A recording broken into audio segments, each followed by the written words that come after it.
The midterm elections were this Tuesday. I'll break down the historical impact up next on Update News. A San Jose State student was in a close race in this week's midterms. I'll have that story coming up. Just how long are some students willing to spend commuting to campus every day? Well, we traveled to Diridon Station to learn that one student spends 4 hours on the train every single day. From the School of Journalism and Mass Communications at San Jose State University, your source for what's happening with a fresh perspective on today's issues. You're watching Update News. Welcome to Update News. I'm Lavetta Jackson. And I'm Viviana de la Peña.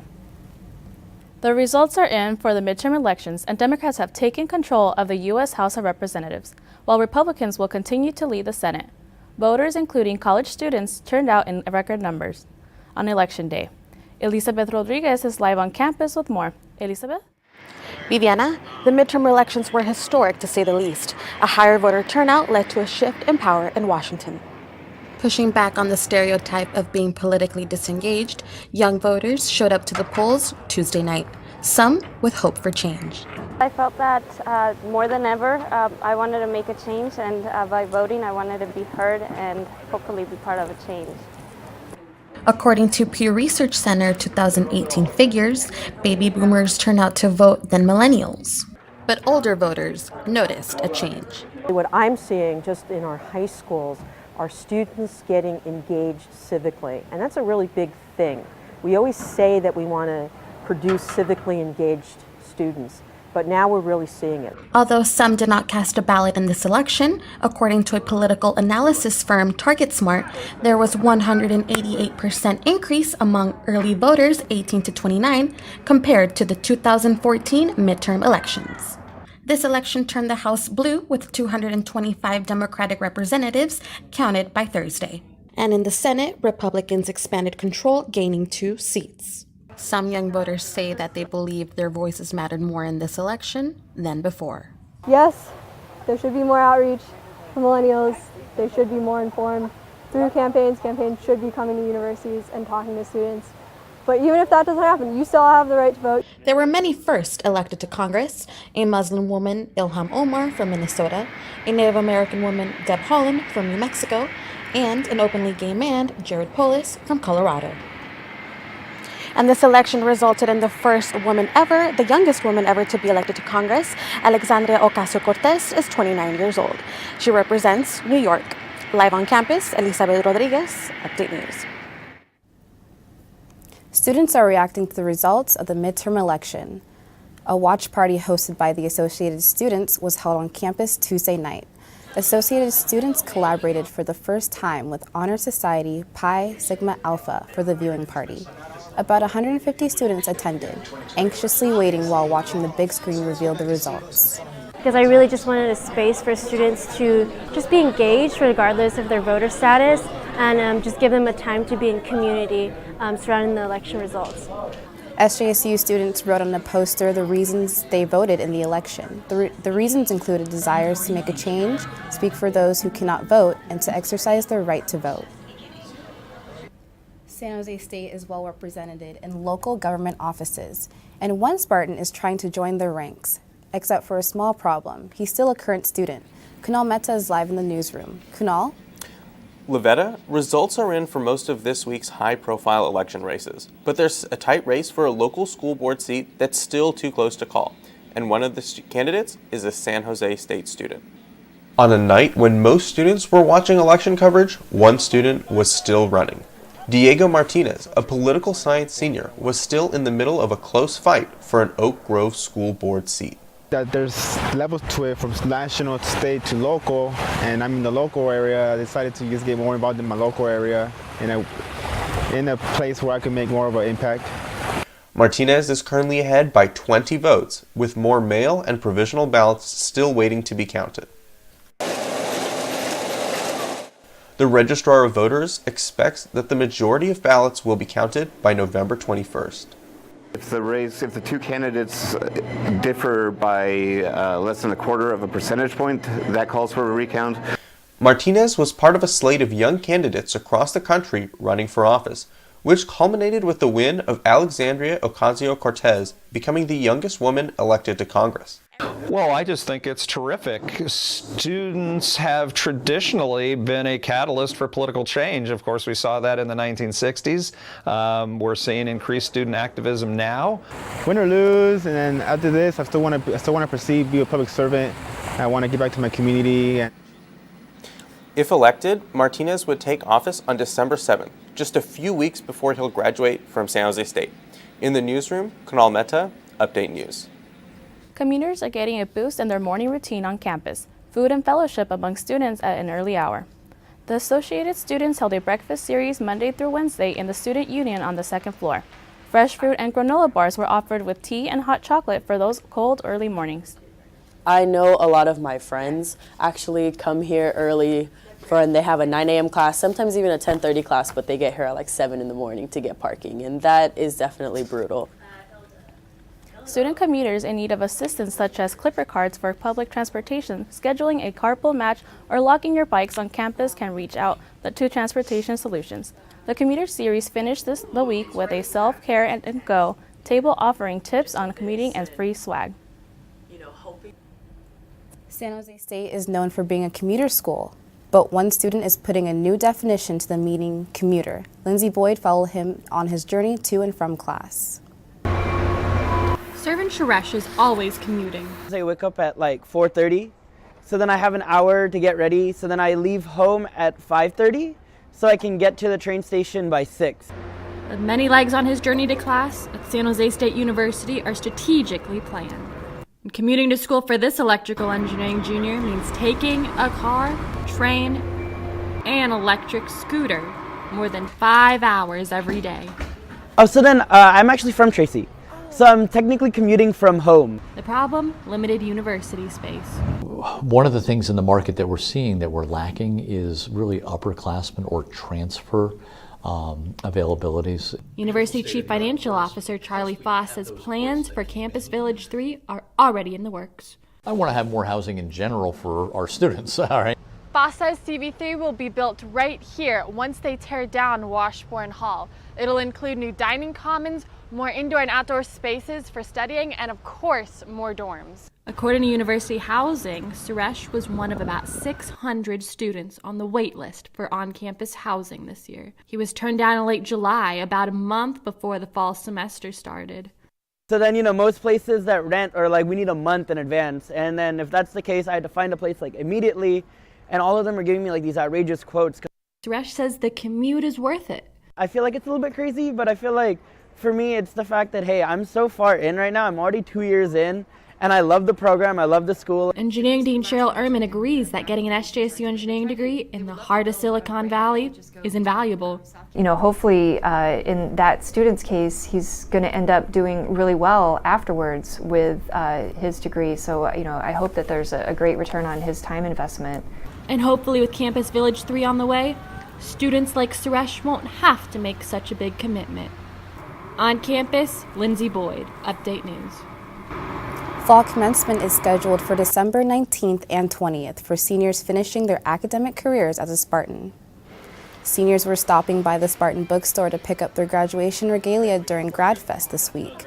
Representatives from Herff Jones, SJSU Alumni Association, as well as staff from the bookstore walk seniors through the purchasing process. It's like such a big chapter of your life is over, and then it's like happy because it's like, oh my gosh, finally, like after all this hard work, like it's finally paying off and it's like real. Students can purchase the basic package of a cap, gown, and tassel, or they can add a stole, ribbon lace, or SJSU Alumni Association membership. Students who didn't attend GradFest can still pick up their graduation regalia up until the commencement dates. When we come back, we'll have more news, plus arts and entertainment. The Saratoga Hills are being lit up with the work of a British artist. I'm William Yap on the set of San Jose State's next play.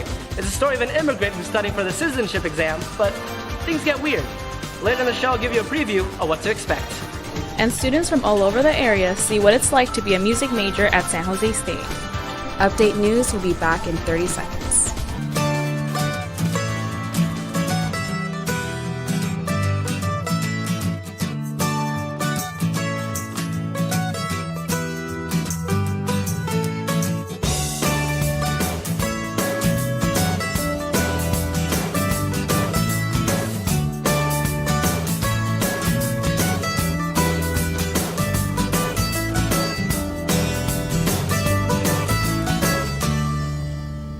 Sunday marks the 100th anniversary of the end of World War I.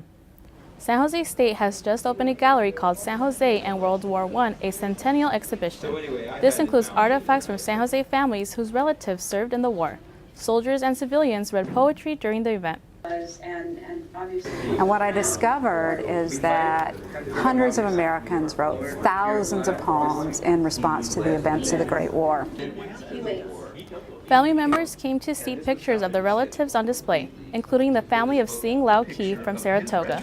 The gallery will be open until November 30th. A special group of San Jose State students had important testing last week, but instead of using a pencil or paper, it involved uniforms and marching. Reporter Lindsay Boyd was there to watch.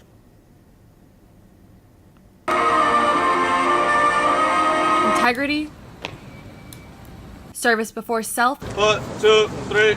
and excellence are among the core values of the United States Air Force. And the amount of women learning them at San Jose State are increasing. When I first joined, there were only 5 girls throughout the whole detachment of around, I believe, 60. So it's interesting to see more girls join, and it's really awesome, I think. Kyle says she's seen the number of women in her Air Force ROTC program triple, and she is now one of 78 active cadets in the detachment at SJSU. The cadre are actually very supportive of this, and I found that everyone in the det is very supportive. Led by Captain Pat Granser, these officers in training learn leadership and skills to serve our country. I'm a civil engineer in the Air Force normally, but I volunteer for this assignment because I really like the idea of being able to bring up the next generation. And their once-a-semester inspection is in an unexpected place. 7th Street is usually a parking garage, but today it's where cadets come and get their military inspections as well as their marching training. The higher rank cadets inspect the uniforms of the lower ranks, and each member goes through marching and flight drill evaluations. I would say learning how to march is an integral part of being in the military, and this really helps them to increase their teamwork skills as well as build a spirit de corps. Every member has their own reason for joining. I just wanted to push myself to lead more people and just to show myself that I can actually do something greater than myself. The cadets march through the halls of San Jose State for now, but they look to defend our airspace and cyberspace in the future. On campus, Lindsay Boyd, Update News. And now we have Lindsay Boyd with A&E. So Lindsay, I heard someone famous came to campus. That's right, and it was actually a new up-and-coming club that hosted them. They're called All Comedy SJSU, and they teamed up with Associated Students to host a professional comedian and actor this weekend. Nayeli Lopez has more on the night full of laughs. About 100 people filled the Student Union Theater Saturday night with one objective: to laugh. Here tonight? In collaboration with Associated Students, the group brought comedian Mecky Leeper to campus, who has been on Comedy Central and the Fox TV show New Girl. The comedians complain about college students being like sensitive or something like that. I don't think that that's true. I think maybe I, have an easier time connecting because I'm like 24. All Comedy SJSU has nearly doubled in size since its founding by SJSU alumni and aspiring comedians 5 years ago.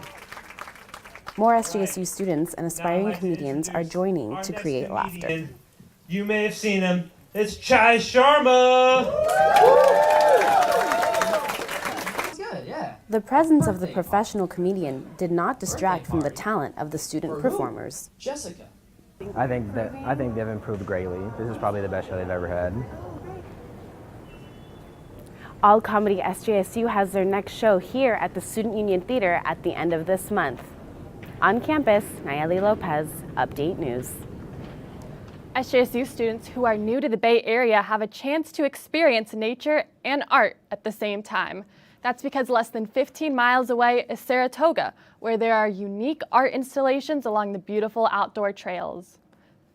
Through the winding roads of Saratoga, the Montavolo Art Center's scenic space is filled with natural lands, and these have interesting spaces for an art exhibition. British artist Bruce Murnau has placed his art at various locations along the Montavolo uphill walking route. The art pieces include a lamp post with more than 10 flickering lamps and a vibrant multicolored post clothed with clothespins. I feel like the art here in combination with like the forest it's just really interesting for anybody to want to sightsee and check out a good location. Once reaching the top of the Art Center, patches of flower-shaped lights are on the main lawn. The oddly shaped installations and fluorescent lights draw much attention. And it's opening night for American Night, the Ballad of Juan Jose. The show is an outrageous satire of current politics. Update News reporter William Yap gives us a behind-the-scenes look at the fast-paced show. Inside the Hammer Theater in San Jose. Sound 93, go. The cast and crew of American Night, the Ballad of Juan Jose, are working tirelessly before opening. Everybody hate me. American Night was written in 2010 by Richard Montoya, but has been adapted to reflect the current political climate. It's a really strange and difficult time to live through. Director Sean San Jose has worked with Montoya in the past and says it's important to tell these types of stories on stage. So what the play does is it lets us know we've lived through a history of these shadow, dark times like this, and we're built on it in a lot of ways.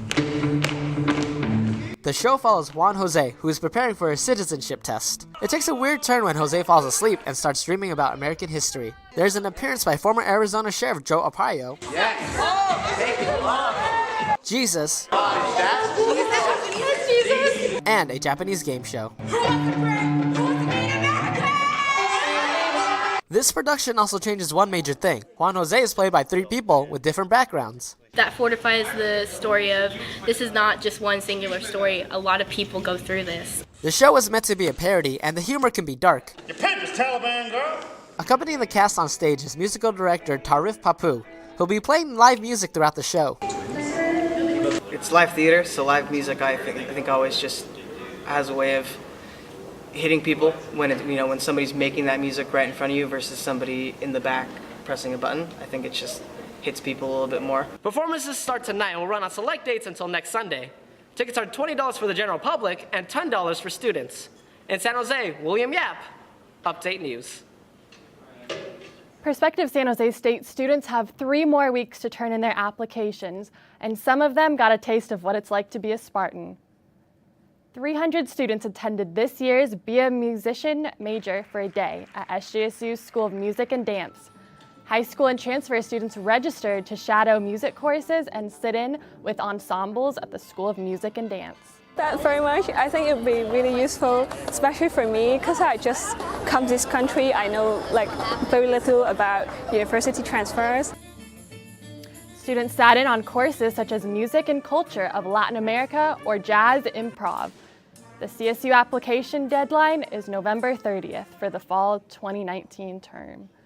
And potential students took the opportunity to see what being a music major takes. San Jose had its first Inktober event called Up to No Good, where dozens of people attended. Artists came together to celebrate the 31-long-day October Art Challenge.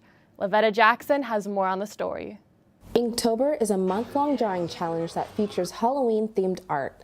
The event was created in 2009 by artist Jake Parker. Artists put their artwork on Instagram and used the Inktober hashtag to compete in the contest. The art was presented along the walls of the Foundry Commons apartment gallery. I'm not really looking at one art in particular, but then I am looking how they work with the lighting. The lighting of the room welcomed residents, artists, and students. Guests who arrived in costume received a free mini print. The Up to No Good pop-up shop features art dedicated to Inktober. The event is led by Jacqueline DeLeon. DeLeon describes herself as an illustrator, comic book artist, and YouTuber. I've been drawing since I was a toddler. I pretty much knew I was going to be an artist since I was little, and then always just worked really hard at improving. DeLeon started making and selling Christmas cards in high school. After making money for her art, she knew she wanted to do this for a living. My advice for any students studying art is to take advantage of every assignment and make something that you will be proud of, and maybe even something you could sell eventually. Stephen Longoria's simple designs range from $15 to $200. and the school I went to wasn't very art focused, so I had to like go out of my way to figure out what I wanted to do. Longoria and De Leon's art can be viewed online as well. Inktober will continue to encourage artists every year to improve their drawings. Live in San Jose, Lavetta Jackson, Update News. Wow, look at all those creations. Have any of you ever participated in Inktober? No, I haven't, but it looks like something really interesting to attend. It really does. When we come back, William Yap is here with sports. The Spartans women's soccer team played in the Mountain West Conference Championship this week. I'll have more on that coming up next on Update News. I'm Thomas Soares, on campus where Spartan men's basketball had its first game of the season. Stay tuned to see how the team did.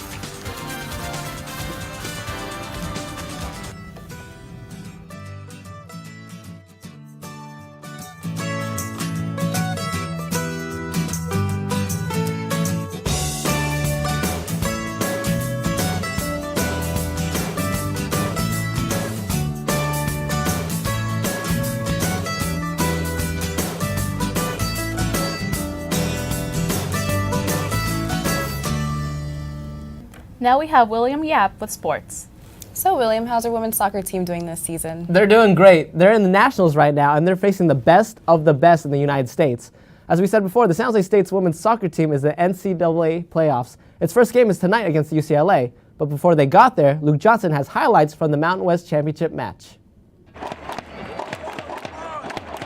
San Jose State was the favorite to win the Mountain West tournament a year ago, but came up short. The Spartans were the #1 seed. However, they were upset by New Mexico in the semifinal round.